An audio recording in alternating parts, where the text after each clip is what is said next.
I have not done an introduction for this. So hello, welcome to another comic and graphic novel reading vlog.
Hello. Did I've done a introduction for this? Probably not. I probably haven't done an introduction for this. Knowing me, I'm about to go on my phone right now and look because I feel like I haven't. I have not done an introduction for this. So hello, welcome to another comic and graphic novel reading vlog. I am extremely exhausted, so this check-in is going to be quick. I just want to let you know what I'm currently reading. I'm still trying to make it for my October TBR, y'all. I'm trying so hard. I'm hoping to maybe get a lot of it done this weekend. Yes, so the first thing that I am reading, hold on, I'm trying to find my place in this book because this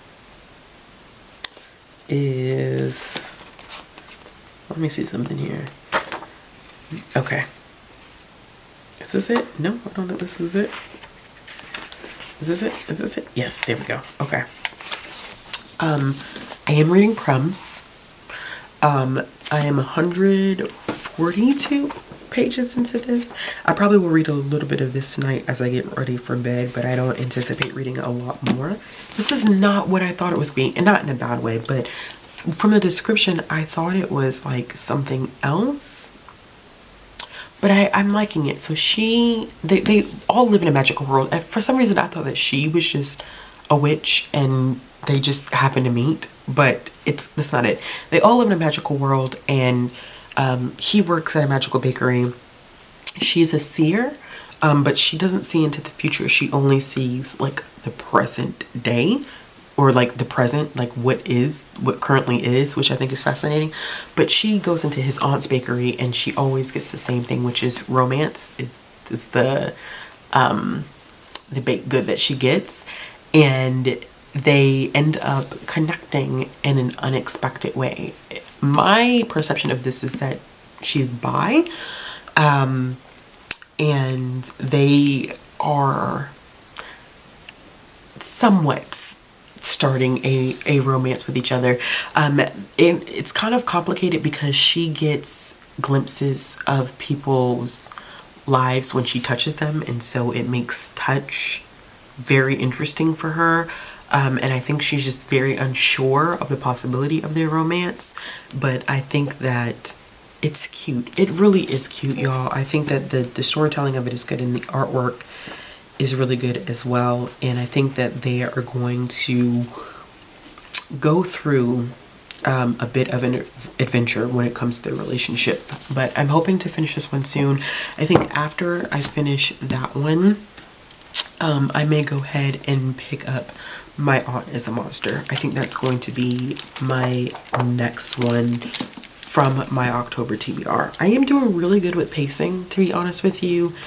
The other comic that I couldn't remember when I was talking about the stuff that I was reading from my October TBR last week was House of Slaughter. So I said I knew I needed to read Something is Killing Children Volume 5, but I also need to read House of Slaughter. I have not picked up Punchline, y'all. I think just knowing how Punchline is designed is just not making me happy as a person, and so I'm just very, very reluctant to pick it up. But I do need to just go ahead and finish it because it is what it is. I just don't see it getting a particularly high rating from me because of the nature of how Punchline is designed, which is very, very frustrating. I cannot believe that Teenie Howard did that. I'm very, very upset that that is a thing. But I think that that will be the order of things. I probably will do Crumbs, My Aunt is a Monster, and then I think that after that I'm gonna go for something, It's Killing the Children Volume 5. That's not gonna take me a long time to read. I hopefully maybe we'll get Punchline in somewhere in between those, but I don't know. We'll see. But either way, I will check in with y'all later.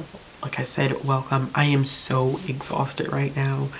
I am tired right now, so I'm just gonna go ahead and shut this down so I can go ahead and start getting ready for bed, and I will talk to y'all soon.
Definitely not worried.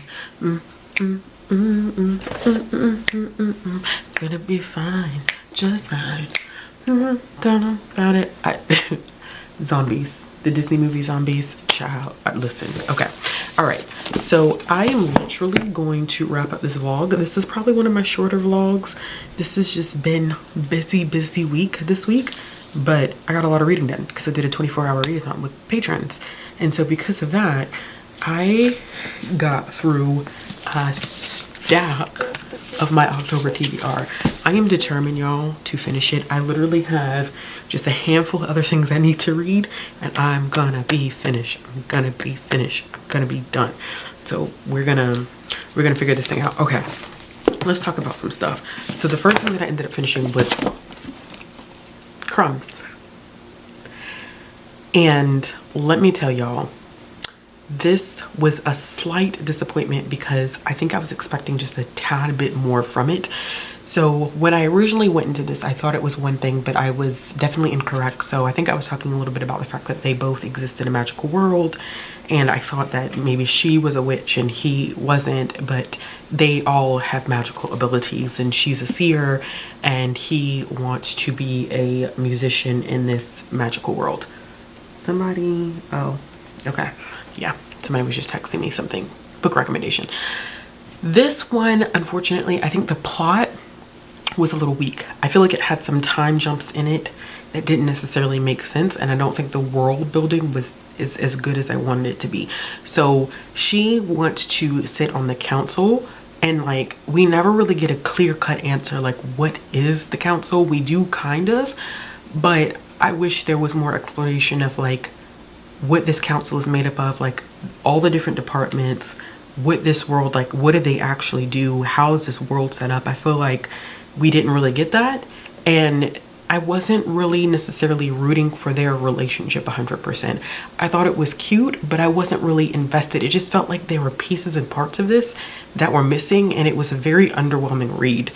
Even with that being stated though, I still ended up giving it 3 stars because the artwork in this was phenomenal.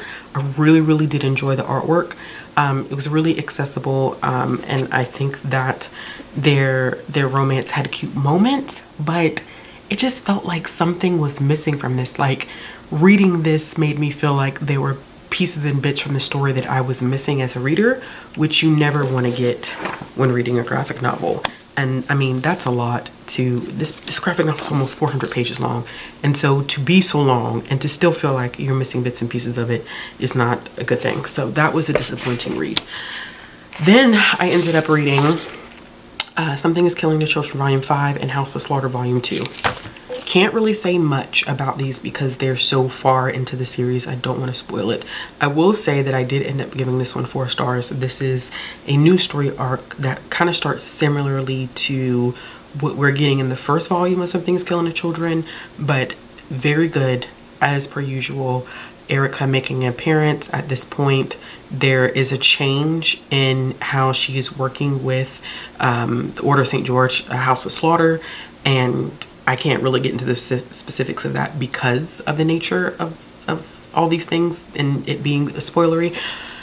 This was very heartbreaking towards the end. I will say that I knew that because there's a new villain that's introduced that shakes things up a little bit, that actually is hunting Erica, but is also one of these masked figures that is tasked with protecting the world from these beasts. But now she's inevitably hunting she's hunting Erica, which, like I said, it makes the story even more compelling. But I didn't think that the damage that this new character could do would be, I guess, would happen so quickly. Like, I didn't think it would be like that impactful so quickly, and it was. Oh my goodness. Y'all, this was sad. This was really sad. I would recommend, if you're reading these in any type of, like, I would say like chronological order or anything like that, I would highly recommend reading House of Slaughter Volume 1 before picking this one up. I think you can actually read House of Slaughter right after Volume 4, or I don't know if you can read it before Volume 4. I have to go back and look at the publication dates, but I do know that you're going to want to read House of Slaughter Volume 1 before you pick this up, because it's going to give you better context for some of the names that are dropped in this and some characters that make appearances. And so when you learn a little bit more about their history from Volume 4 and from House of Slaughter Volume 1, everything will make more sense. So I recommend reading it that way. I did put Volume 6 on hold, which just recently released, and I know that Volume 7 of that series drops early next year, so I will be keeping up with it. However, I picked up House of Slaughter Volume 2 and did not like this, y'all. This is the first James Tynion work that I am extremely disappointed by. Whereas I gave Something's Killing the Children Volume 5 4 stars, I am giving this 2 stars. This is extremely disjointed. It was not great at all. It was not what I was anticipating. It's not what I expect from James. It's not what I would expect coming out of Boom Studios, and I'm not sure what direction they're planning to take this spin-off series in, because it's supposed to serve as a prequel. But I'm very confused because this, in my opinion, has nothing to do with Volume 1 of House of Slaughter. It is very confusing. It follows a main character that I am assuming, based on some things, some characteristics that are kind of laid out on page, I'm thinking that we're dealing with a main character that is neurodivergent and is processing some grief, but also not really. It's just, it doesn't, in the grand scheme of what I know about this world, I don't get why this happened. I don't understand why this was even a thing. I'm not sure how his story fits into the greater picture of anything that happens. And I didn't get it. Like, I really just didn't understand like why this exists. it feels like a very self-contained story in the world itself, and that it's almost like it serves as like a short story or a novella that we would see that would give us a broader picture of this universe. But I didn't like it. I didn't like it. I think that this is the first time I've ever felt that James Tynion's writing is disjointed, chaotic. It doesn't flow well. And by the end of it, I was like, I am not even sure what I just read. So that was a disappointing read, and I didn't enjoy it at all. I felt for Edwin because I think there were some things that he was having some trouble processing and understanding, and I think he was definitely being taken advantage of, and I feel like there was kind of a setup at the very end of it. But still, I don't know. I'm gonna read volume 3 because I want to see if each one of these volumes is supposed to be a self-contained story that gives us like the legends and the myths and the lores of this universe, or if somehow, some way in volume 3 they're going to tie volume 1 and volume 2 together. So volume 3 did recently release, and I will read it, but they're making it hard for me to say like I want to continue with this along with Something is Killing the Children. But if they're going to kind of pull from each other, I'm going to be very upset if I don't like volume 3, because then it's going to feel like I'm reading a series that's not really good, but I have to read it in order to better understand what's happening in the main storyline. It's awful. And the last thing that I ended up finishing was Mech the Bad Demon by Michelle Lamb. This is going to be the first in a series, definitely just based off of the way that this ended. This is going to be a series. Once again, reading the synopsis of this, not what I thought it was going to be, but in a good way. I really enjoyed the art style in this one. This is about a demon, Mech, who doesn't behave the way the rest of the demons in her world behave. And something bad ends up happening, and she ends up having to go to the fairy community and seek their assistance. And I think that our creator, Michelle, did a wonderful job kind of tackling some heavy topics that I think a lot of middle grade readers would relate to, like bullying and friendship and family and discrimination and ostracizing someone based off of what they look like in their appearance and not really knowing who they are character-wise, which Michelle was saying in the back that they wrote this based off of their experience living as a Chinese American, and pulls from her childhood living as a Chinese American. And so I think that that is clearly looped in here, but not in a way that I think would be super direct for a middle grade reader. I think as an adult I was able to pick up on it easier, because this whole idea of the fairies judging her because she looks like a demon before they were even able to get to know her, definitely I can understand what the author was doing with that. But she did it in a way that I think it opens the doors for those conversations without being like super obvious. I think this is one of those instances where I feel like the creator is trusting the audience to be able to pick out some of those bigger themes. But outside of that, like the artwork in this was good, the storytelling was good, the pacing was good. It was a very, very quick read because it's not text heavy, which I think is going to work for even a younger middle grade audience. Like most of the pages were like this, where there wasn't a lot of text in the panels, so it was very art focused. And I'm excited that I think we may be getting a volume 2 this year. I'm going to double check and see, because right now I think Goodreads has a publication date for volume 2 as 2023, but I have not seen it on the back end at all. And so I'm interested, I'm curious in seeing whether that's actually going to be a thing or not. So we'll see. But yeah, those were the 4 things that I was able to finish, which for me in a week is pretty good. Like I said, I have a handful of things that I'm going to try to knock out for my October TBR. I don't know if I'm going to be able to finish them within the next 3 days, but I'm going to try very hard to get as much as I can get finished, because this is the first time that I've really stuck to my reading plans for the month in terms of this channel. And because I've done such a good job sticking to my reading plans for this month, I think I feel more confident in using the method that I use for October, which was the 5 by 5 by 5.